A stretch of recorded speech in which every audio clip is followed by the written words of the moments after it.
तो अपन स्टार्ट करते हैं बायोस्टैट। बायोस्टैट थोड़ा सा कॉम्प्लेक्स लगती है, मतलब जैसे मैथ्स वगैरह है तो इसलिए थोड़ी कॉम्प्लेक्स लगती है यूनिट।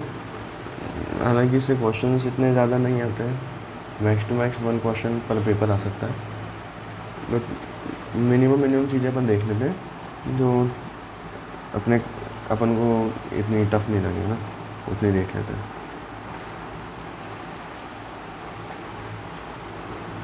बायोस्टैट में सबसे पहली चीज़, इसमें क्या 2 क्वांटिटीज़ होती है, एक तो होता है वेरिएबल और एक होता है स्केल। इसमें 2 कैटेगरीज होती हैं इसकी, ठीक है। एक तो होता है वेरिएबल और एक होता है स्केल्स। अपन सबसे पहले देखेंगे कि ना वेरिएबल में कौन कौन सी चीज़ को ये वेरिएबल बोलता है और उसके अंदर क्या क्या चीज़ इंक्लूडेड होती है, आपको एग्जांपल्स याद होने चाहिए। तो वेरिएबल में सबसे पहला डिफ्रेंशिएशन आता है क्वांटिटेटिव वर्सेस क्वालिटेटिव। ओके, तो क्वांटिटेटिव में तो वो चीज़ें आएंगी जिनको आप मेज़र कर सकते हो और कंपेयर कर सकते हो, और क्वालिटेटिव में वो चीज़ें आएंगी जिनको ना तो आप मेज़र कर सकते हो ना ही आप कंपेयर कर सकते हो। जैसे कि अगर मैं क्वांटिटेटिव में बात करूँ, वेट है, मेज़र कर सकते हैं, कंपेयर भी कर सकते हैं दो लोगों का। हाइट है, हीमोग्लोबिन है, blood sugar, serum cholesterol, BMI, pulse rate, BP, age, parity, temperature और एग्ज़ाम में मार्क्स कितने हैं, ये सब चीज़ें कंपेयर करी जा सकती है इजीली और इनको मेज़र भी करा जा सकता है। बट अगर मैं बात करूँ क्वालिटेटिव वालों में, जैसे पेन है, पेन में तो सिर्फ अपन बेसिकली इतना ही बोलते हैं कि आउट ऑफ 10 स्केल में आपको कितना पेन है। अब ये चीज़ कोई कंफर्म नहीं होती कि मान लो किसी को पेन कम फील होता है तो वो कम बताएगा उसी लेवल के पेन को, और किसी को ज़्यादा होता है तो वो उस स्केल को ज़्यादा बताएगा। तो ये ना तो अपन मेज़र कर पा रहे हैं ना कंपेयर कर पा रहे हैं। ऐसे अपने समझ के लिए अपन ने एक पेन स्केल बना रखा है जो कि रियल नहीं होता। ओके, तो पेन हुआ, ABO ब्लड ग्रुप हुआ, RH typing, sex male female, diabetes, anaemia, religion, qualification of exam. अब आउट ऑफ 300 150 अबव जो स्कोर करता है वो क्वालिफाई हो जाता है। ओके, अब इसमें ये कुछ नहीं कह सकते कि इसने ज़्यादा क्वालिफाई करा या किसी ने कम क्वालिफाई करा, 150 अबव सब क्वालिफाइड है, ठीक है। तो जिसमें सिर्फ ना तो कंपेयर कर सकते हैं ना कोई चीज़ मेजर कर सकते हैं, ये सारे वो एग्जांपल्स हो गए। इनको 1-2 बार देखोगे तो ज़्यादा टफ नहीं है, ईजी है, समझ में आ जाएंगे। अब नेक्स्ट है कंटिन्यूस वर्सेस डिस्क्रीट। अब देखो, कंटिन्यूस मीन कंटिन्यूस वैल्यूज़ हो सकती है, इन बिटवीन वैल्यूज़ हो सकती है और मैनी पॉसिबल वैल्यूज़ हो सकती है उनकी, बट डिस्क्रीट में कुछ ही पॉसिबल वैल्यूज़ हो सकती है, और मिडल में तो भूल ही जाओ, मिडल में तो कोई वैल्यूज़ नहीं होती उसमें। तो देखो कंटिन्यूस वैल्यू वेट की हो सकती है। अब वेट 70 kg भी हो सकता है, 71 kg भी हो सकता है, 70.5 kg भी हो सकता है, 0.6 भी हो सकता है, 0.8 भी हो सकता है। ओके, तो कंटिन्यूस भी है और मिडल वैल्यूज़ भी है।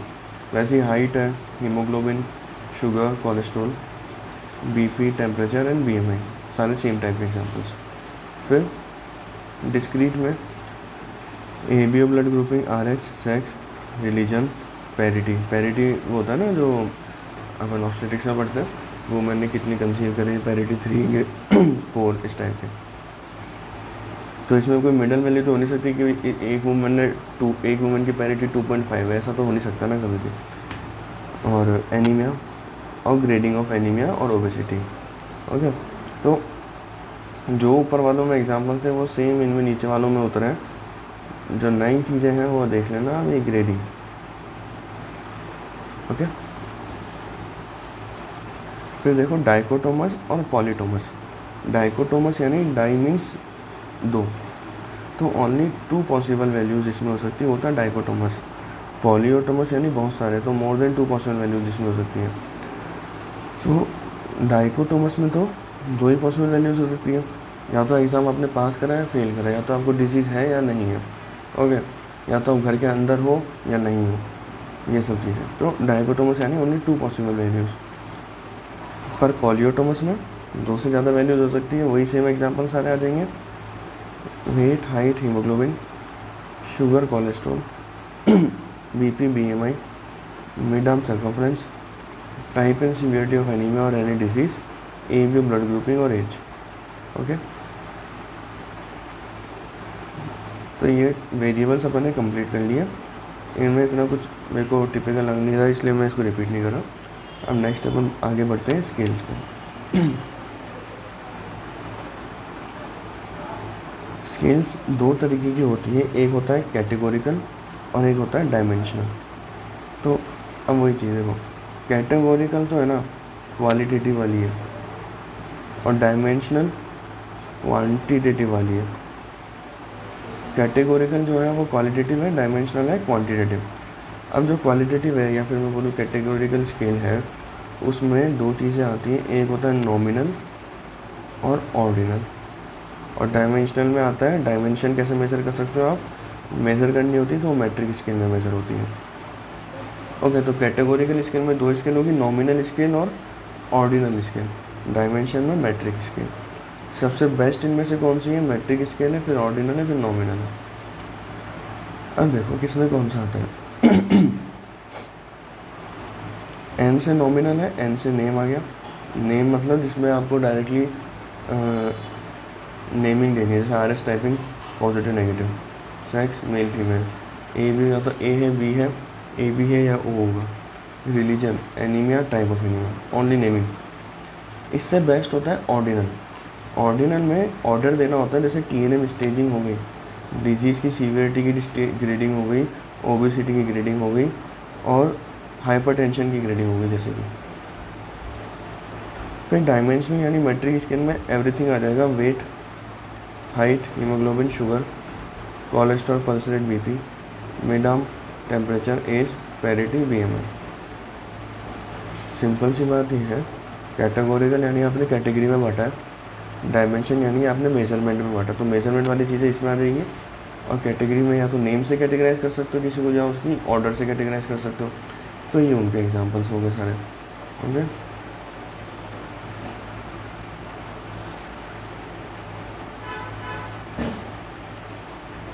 अब देखो pain scale for pain measurement जो होता है उसका नाम है विजुअल एनालॉग स्केल। इसका भी फ़ोटो मैं एंड में दिखाऊंगा। इसमें वैसे बताऊं अगर मैं, तो ये एक स्केल होता है 0 से लेकर 10 तक, उसमें बनी हुई होती है ऐसे। यहाँ पर एक हैप्पी फेस होगा, यहाँ पर थोड़ा सा कम, फिर सैड, रोता हुआ, और ऐसे सैड सैड चला जाता है। तो वो बताया कि आपको कैसा फील हो रहा है एज़ पर दिस इमोजीज और इमोशंस। ओके, अब देखो सेंट्रल टेंडेंसी। सेंट्रल टेंडेंसी में तीन चीज़ें हैं, मीन, मीडियन और mode. Okay, mean, median, mode, ये तीन चीज़ें होती है सेंट्रल टेंडेंसी में। एग्जांपल ये लिए, मेरे पास ये 1 2 3 4 5 6 7 8 9, ठीक है, मेरे पास ये 9 नंबर्स हैं। मुझे इनका मीन, मीडियन, मोड निकालना है। मैं कैसे निकालूंगा, सिंपल कैलकुलेशन है और आती है एग्जाम में बहुत बार, तो इसको ध्यान से देखना। मीन तो क्या है, ये जितने भी हैं उन सबको प्लस करा मैंने, कितना आया 41। ये टोटल गिनती में कितने थे 9, कैलकुलेट करा तो 4.5, तो 4.5 हो गया मीन। मीडियन की बात करें तो middle value in ascending order. Okay, अब पहले तो मैं ना इनको असेंडिंग ऑर्डर में अरेंज करूँगा, ठीक है, ये मैंने इनको असेंडिंग ऑर्डर में अरेंज कर लिया। अब इस हिसाब से जो मिडल वैल्यू होती है, ठीक है, कि ये 1 1 1 1 1 1, ठीक है। अब ये हुए दो मिडल वैल्यूज़ आ गई, ठीक है। ये तो चलो 10 नंबर का था, वहाँ पर मिडल वैल्यू 4 आ रही है, तो अगर जैसे 9 थे ये, ठीक है, तो मिडल वैल्यू डायरेक्टली 4 मिल रही है, अपन ने निकाल लिया। ये तो एक एग्जांपल है जब आपको मिडल वैल्यू डायरेक्टली मिल रही है। पर अब जैसे ऐसा एग्जांपल हो जिसमें 10 हो, 20 हो, 16 हो, मतलब मिडल वैल्यू 2 मिले आपको, तो 2 तो आप लिख नहीं सकते ना, तो क्या करोगे, इन दोनों को प्लस करो, 10 आया, डिवाइड बाय 2 करो, जो आएगा वो आपकी मिडल वैल्यू हो जाएगी। ओके, फिर नेक्स्ट है मोड। मोड है जो मोस्ट फ्रीक्वेंट नंबर होता है। जैसे इसमें क्या है, 3 है मोस्ट फ्रीक्वेंटली, सबसे ज़्यादा बार एक ही नंबर आया 3, तो मोस्ट फ्रीक्वेंट नंबर हो गया 3, मोड हो गया। वापस देख लो एक बार इसको, मीन तो क्या है, जितने नंबर दे रखे सबको प्लस करके जितने एक्चुअली वो है उनसे डिवाइड कर दो। मीडियन क्या है, मिडल वैल्यू, और अगर मिडल वैल्यू 2 आती है तो दोनों को आप प्लस करके डिवाइड बाई 2 कर दो। मोड, मोस्ट फ्रीक्वेंट नंबर जो होता है वो होता है मोड, और अगर मोस्ट फ्रीक्वेंट नंबर कोई होता नहीं है तो उसको आप खाली छोड़ सकते हैं। ओके, उसमें जैसे कि ये वाला एग्जांपल है, वेट ऑफ 5% दे रखा है अपन को, मीन निकाल लिया अपन ने, मीडियन निकाल लिया अपन ने। देखो मीन तो क्या सबको प्लस करके डिवाइड बाई 5 कर दिया, मीडियन क्या हो गया, मिडल वैल्यू 70, ठीक है। और मोड इसमें हो ही नहीं सकता क्योंकि कोई भी नंबर रिपीट नहीं हो रहा है, तो मोड इसमें एब्सेंट है। ओके, फिर इस एग्जांपल में भी देखो, ये टोटल 50 हो रहा था, 50/10 करा, 5 मीन हो गया। मीडियन इसमें 4 + 6/2 करा, 5 हो गया। तो मोड जो होता है रिपीटिंग, जैसे अब इसमें 3 रिपीट हो रहा है और 9 रिपीट हो रहा है, दोनों रिपीट हो रहे हैं, तो बाई मॉडल डिस्ट्रीब्यूशन कहेंगे इसको कि भाई 3 और 9 दोनों रिपीट हो रहे हैं। और अगर इसको यूनी मॉडल में कन्वर्ट करना है अपन को, तो वही सेम, इनको दोनों को प्लस करो, 2 से डिवाइड कर दो, ठीक है, 6। ये हो गया यूनी मॉडल, सिंपल है ये, ठीक है। कैलकुलेशन एक बार देखिए आपने तो गलत नहीं होंगे क्वेश्चंस। अब देखो n अगर 20 है, ठीक है, तो वेट ऑफ ए स्टूडेंट जो हाईएस्ट नंबर था वो था 58, और वो आपने गलती से 85 कर दिया, तो इसकी वजह से क्या होगा। देखो भाई, ये अपन ने भाई 10, 20, 30, 40, 50, 60, 70, 80 ऐसे करके 58 तक वेट थे, ठीक है। 20 बच्चे हैं मेरे पास जिसमें हाईएस्ट वेट 58 है। ओके, अब 58 का आपने गलती से लिख दिया 85, तो इससे क्या फ़र्क पड़ेगा किस चीज़ पे। देखो मीन में अपन सबको प्लस करके डिवाइड बाई 2 करते थे, तो ये 58 अगर 85 हो जाएगा तो मीन की वैल्यू बढ़ जाएगी, और जो मीडियन था उसको कोई फ़र्क नहीं पड़ेगा क्योंकि ये 58 पहले भी हाईएस्ट था और 85 भी कर दिया तो भी ये हाईएस्ट ही रहेगा, है ना। तो मीडियन सेम रहेगा इसका। और जो मोड है उसका कह नहीं सकते, ठीक है, क्या पता 2 बच्चे 58 के हों, ठीक है, तो अगर एक तो वो मीडियन होता अपना, सॉरी मोड होता, ठीक है। तो मोड का अपन नहीं कह सकते, मीन मीडियन की अपन ने भी बात कर ली। ओके, यहाँ तक कोई दिक्कत। अब देखो डिस्पर्शन क्या है, dispersion means scattering of the values, ठीक है। वैल्यूज़ की डेविएशन या उनकी वेरिएशन कितनी ज़्यादा होती है उनकी बात करेंगे। सबसे पहला है standard deviation. Standard deviation most common used measure है डिस्पर्शन का। ओके, ये आप ऊपर तक का तो आपको बाय हार्ट आने ही आना चाहिए। अब ये वाला जो पार्ट है इसमें ये ग्राफ ज़्यादा मैटर करते हैं ना, जो आ रहे हैं। फॉर्मूला देख लो स्टैंडर्ड डेविएशन का। पहली चीज़ तो dispersion is the scattering of the value and most common used method for the dispersion is the standard deviation, ठीक है। It is deviation of, standard deviation क्या होता है, standard deviation is the deviation of each value from standard value. इसका formula है root of mean of square of deviation. ये standard deviation का formula हो गया। सॉल्व करने के लिए नहीं आएगा ये अपन को एग्जाम में, ओके, अभी तक तो नहीं देखा मैंने। फिर स्टैंडर्ड एरर है, ये ज़रूर आ सकता है। इसमें क्या करेगा, बोल देगा कि स्टैंडर्ड एरर आप फाइंड आउट करो जब स्टैंडर्ड डेविएशन 10 है और आपका सैम्पल साइज़ है 4। तो इसका रूट करोगे तो 10/2 5 आ गया, ओके, ऐसे। फिर रेंज है लोवेस्ट टू हाईएस्ट या मिनिमम से मैक्सिमम। फिर आता है नॉर्मल डिस्ट्रीब्यूशन। ये देखो ये ग्राफ ना मेरे को भी नहीं पता कितनी बार आ चुका है और इसमें है कुछ भी नहीं, ओके।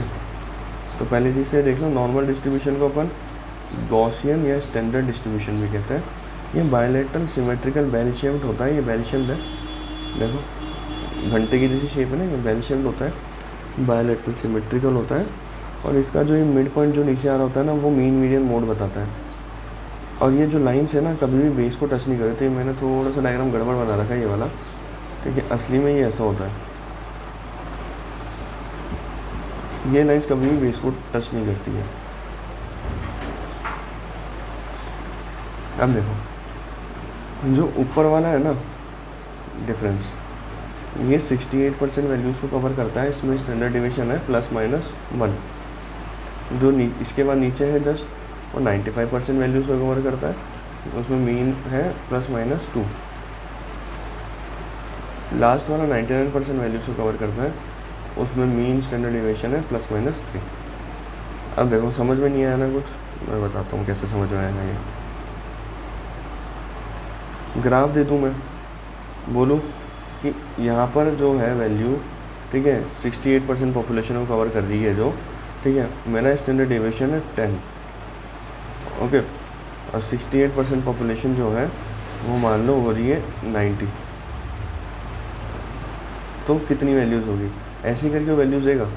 वो बोलेगा कि यहाँ पे पॉपुलेशन की वैल्यू 90 है, तो आप बताओ इसमें टोटल स्टैंडर्ड डिवीजन कितना होगा।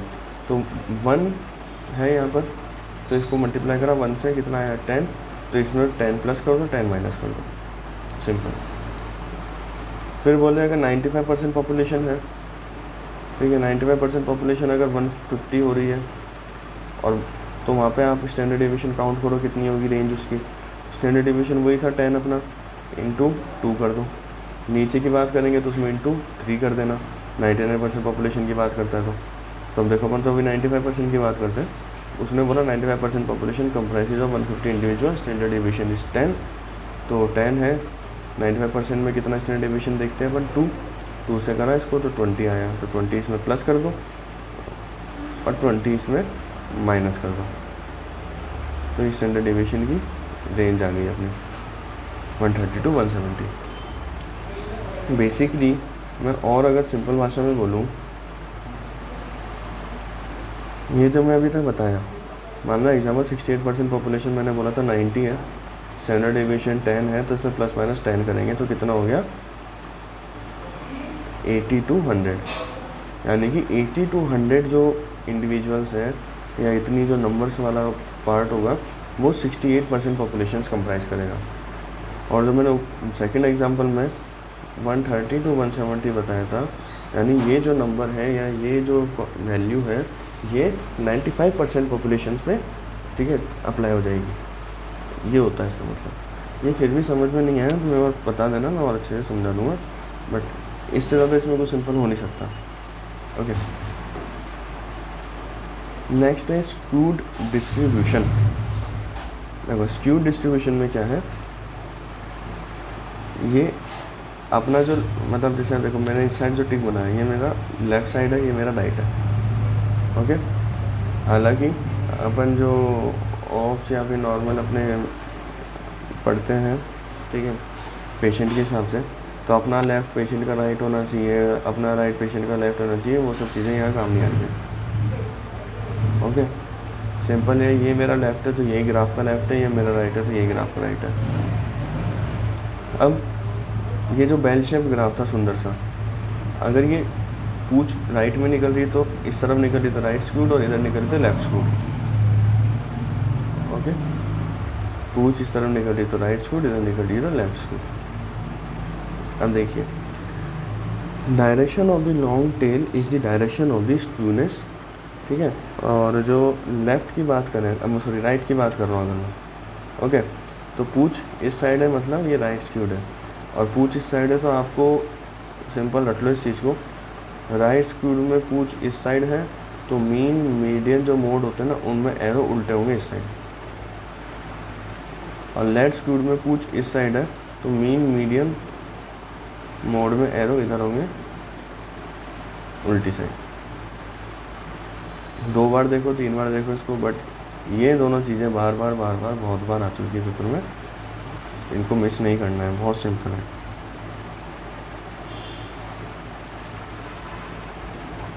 अब देखो ये भी आता रहता है स्टैटिस्टिकल टेस्ट, वही बोल रहा हूँ कि बायोस्टैट से है ना, देखो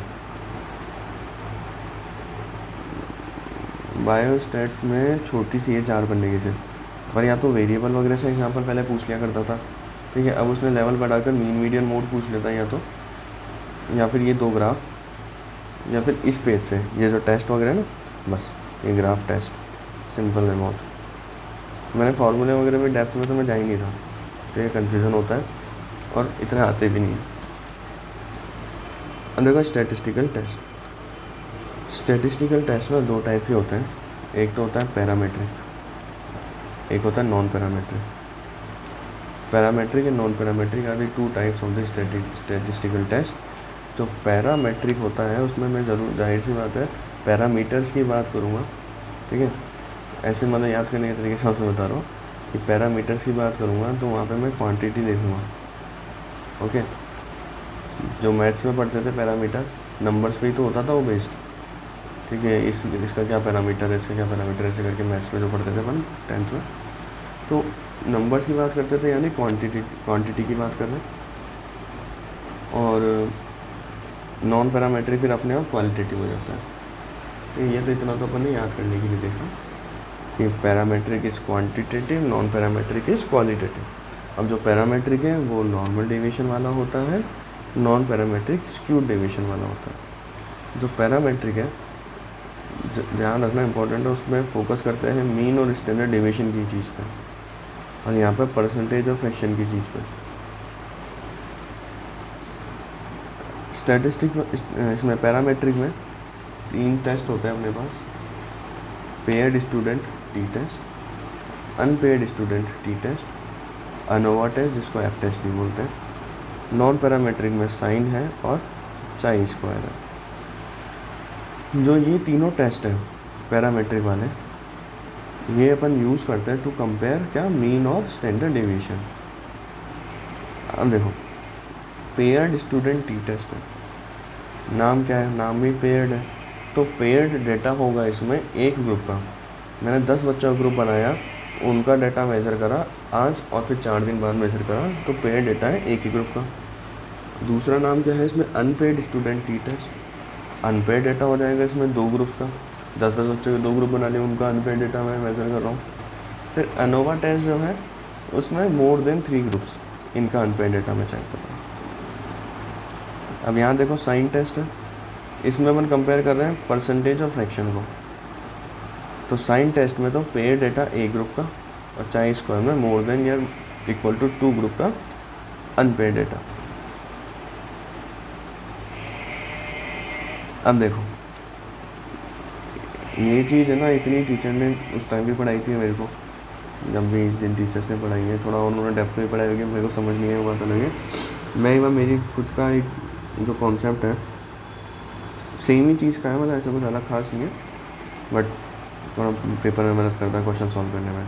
देखो पेपर में ना ये पैरामेट्रिक पे नॉन पैरामेट्रिक कुछ याद नहीं आता भाई। आपके पास 4 ऑप्शंस होंगे, इन 5 में से कोई से भी, ठीक है, और आपको केस पड़ा होगा ऊपर, आपको बताना है कौन सा टेस्ट यूज़ करा है, ठीक है। सबसे पहली चीज़ तो है ना, आप ये देखो कि वो क्या चीज़ मेज़र कर रहा है, ठीक है। या तो सेम ग्रुप में कर रहा होगा या 2 ग्रुप में कर रहा होगा अलग अलग, ठीक है।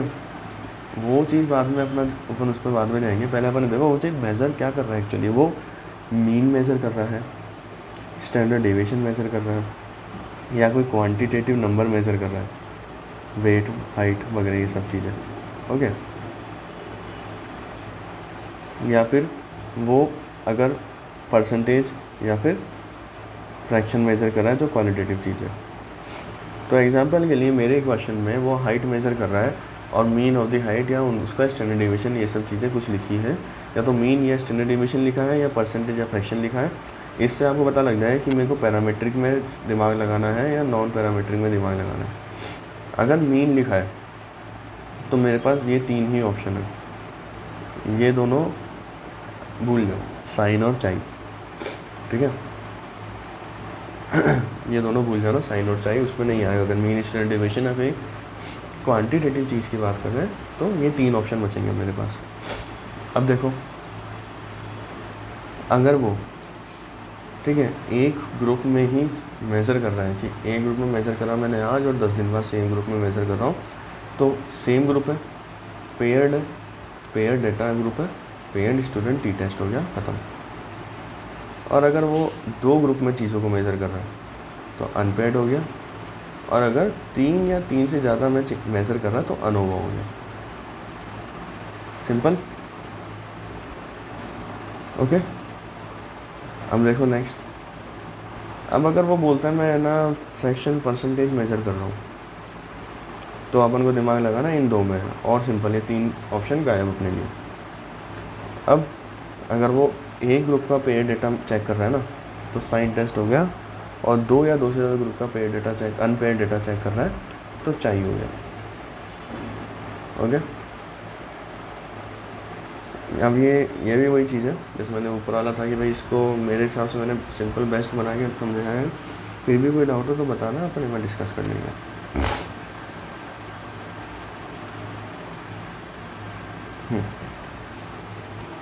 देखो एग्जांपल से ज़्यादा बेस्ट रहेगा। n इज इक्वल्स टू 100, यानी n मीन्स 100 मीन्स मेरे पास 100 मेजर्स हैं या 100 इंच वो है जो जो जिन चीज़ों में स्टडी कर सकता हूँ, ठीक है। अब मीन सिस्टोलिक बीपी, ठीक है, देखो मीन आ गया ना, तो मेरे को ध्यान लगाना है उस पर, पैरामेट्रिक वाले पे। मीन सिस्टोलिक बीपी 146 है। इन लोगों को ही मैंने एंटी हाइपरटेंसिव दी 2 महीने, अब उनका मीन सिस्टोलिक बीपी हो गया 126, ठीक है। तो 100 लोग थे, ठीक है, 100 लोग थे जिनका मीन सिस्टोलिक बीपी 146 है, उनको मैंने एंटी हाइपरटेंसिव दी 2 महीने के लिए, और उन्हीं का बीपी फिर 126 हो गया। तो अब एक बार बताओ, ये मैंने सेम ग्रुप पे करा, सेम ग्रुप, चलो पहले बताओ कौन सा है। मीन आ गया तो पैरामीट्रिक है, तो मेरे पास ऑप्शन हो गया पेयर्ड, अनपेयर्ड और अनोवा। अब सेम ग्रुप पे कर रहा हूँ या अलग अलग ग्रुप पे कर रहा हूँ, सेम ग्रुप पे कर रहा हूँ, तो पेयर्ड स्टूडेंट टी टेस्ट हो गया, ठीक है। अब नेक्स्ट देखो, वही 100 लोग हैं मेरे पास, मीन सिस्टोलिक बीपी आदमी को तो 146 है, अब फीमेल का 126 है, आदमी को ज़्यादा है क्योंकि फीमेल्स बढ़ा देती है उनका बीपी, ठीक है। और वही सेम, अब देखो मीन है, यानी मेरे को दिमाग लगाना है पेयर्ड, अनपेयर्ड और अनोवा, ओके।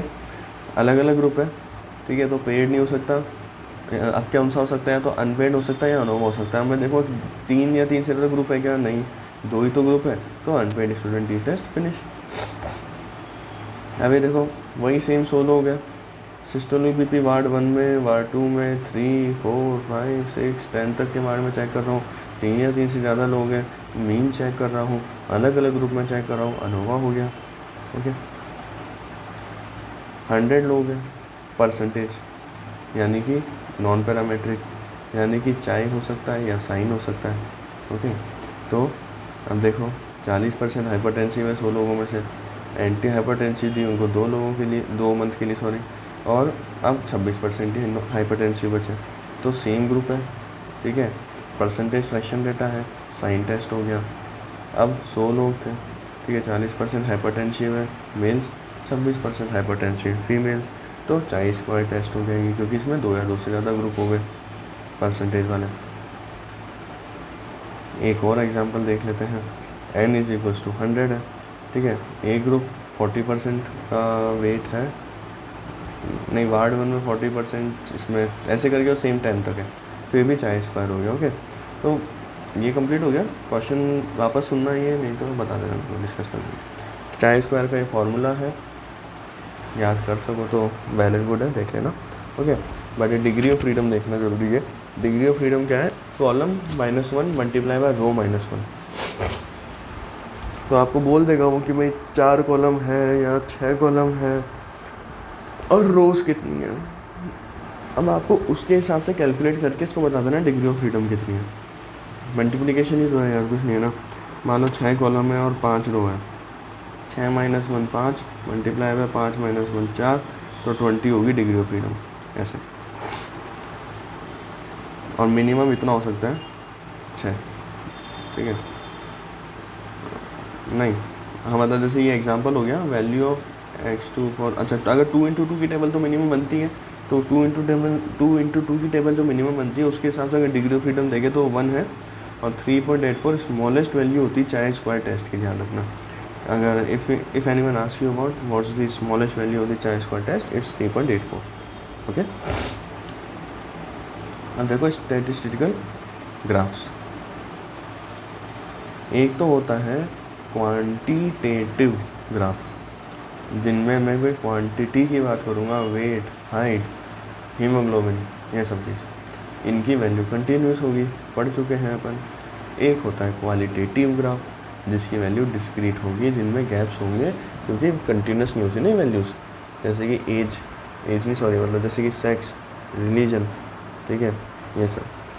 तो क्वांटिटेटिव ग्राफ में histogram, frequency, polygon, frequency curve, line chart, ogive, scatter diagram, ये सब बन सकता है। पर जो क्वालिटेटिव है उसमें से bar chart, pie chart, map या पिक्चोग्राम बन सकता है। अब देखिए कौन सा कैसा दिखता है। हिस्टोग्राम देखते हैं। एग्जाम्पल के लिए बात कर लो कि भाई ये एज है, ओके, तो एक ये 20 साल का है, ये 50 का है, ये 30 का है, ये 40 का, ऐसे करके है ना, ये ग्राफ्स बने हुए। तो इनको मैंने मिला रखा है, डब्बे डब्बे डब्बे डब्बे, बिल्डिंग चिपकी रहती है जैसे एक दूसरे से, वैसा टाइप का, ओके। तो ये हिस्टोग्राम है। अगर मैं इसको ऐसा बनाऊँगा, देखो डिफरेंस समझना है बॉस।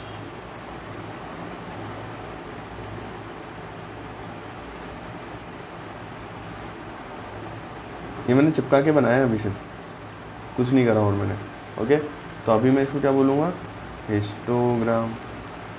अब अगर मैं इसमें लाइन बना देता हूँ सारे टॉप्स को कनेक्ट करते हुए, ऐसे जैसे इस वाले डायग्राम में बनी हुई है, तो लाइन बनाते ही ये क्या बन गया, फ्रीक्वेंसी पॉलीगन। और अगर मैं सोचूं नहीं यार लाइन बनाने का मन नहीं है मेरा, मैं तो कर्व बनाऊंगा, तो कर्व बनाया है तो फ्रीक्वेंसी कर्व, ओके। जब कुछ नहीं बनाया है तो हिस्टोग्राम। अगर ये बना दी मैंने, लाइन बना दी है तो फ्रीक्वेंसी पॉलीगन, कर्व बना दे तो फ्रीक्वेंसी कर्व, सिंपल। अब अगर मैं वैल्यू सिर्फ इसी तरीके से ऐसे चेक कर, ऐसे बना रहा हूँ, ठीक है, जो कि लाइन चार्ट होता है। Line chart always show trend of disease, ध्यान रखना, ओके।